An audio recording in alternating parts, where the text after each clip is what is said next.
علی تو خیر کائنات کی دوسری افضل ترین شخصیت ہے بعد رسول خدا.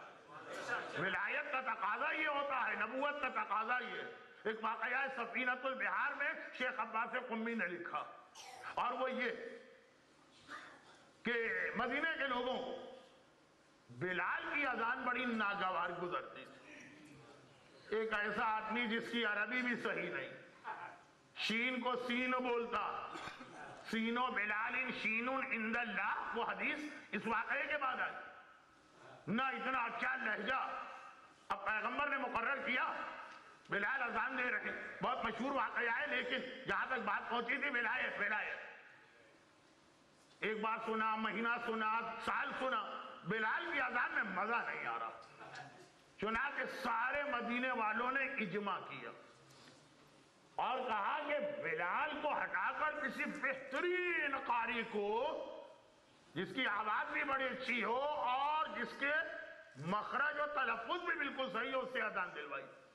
اب روزانہ ہوتا یہ بلال اذان دیتے، پھر اللہ کے رسول مسجد کے اندر داخل ہوتے. آج ان کو ہٹا دیا، حسان ابن ثابت کے بھائی کو مدینے والوں نے مؤذن بنایا. اور واہ کیا اذان دی، لطف آ گیا مدینے والوں کو، سواد آ گیا مدینے والوں کو. ہر آدمی اذان سنتا جاتا، جھومتا جاتا.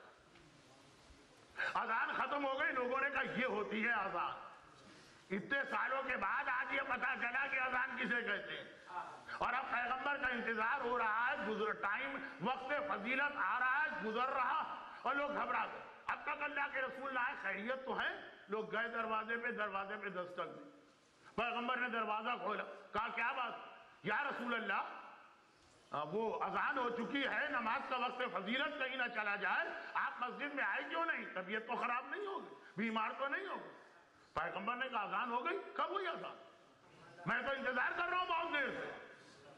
کہا کہ یا رسول اللہ کب ہوئی؟ ارے آج تو ایسی اذان ہوئی کہ آج تک مدینے میں ایسی اذان نہیں ہوئی تھی. پیغمبر نے کہا کیوں بھائی، کیا خاص بات تھی؟ کہا آج کھلا صاحب نے اذان دی ہے. کیا کہنا ان کی اذان کا، کیا لطف آیا، کیا مزہ آیا. پیغمبر بظاہر گھبرا کے پوچھا انہوں نے اذان دی تو میرے بلال کو کیا ہوا؟ کہا یا رسول اللہ بلال کی اذان میں مزہ نہیں آتا تو ہم نے بلال کو اپنی جگہ سے ہٹا دیا.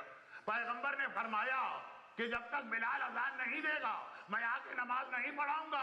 اگر میں کسی حبشی غلام کو بھی مقرر کر جاؤں تو کسی کو حق نہیں ہے اسے اپنی جگہ سے ہٹانے کا. ایک حبشی غلام اپنی جگہ سے نہیں ہٹ سکتا. تو غدیر میں جسے اللہ نے نور کل کو ہاتھ میں اٹھا کر رسول اللہ نے کہا علی مولا ہے، اگر کوئی علی کو اس کی جگہ سے ہٹا دے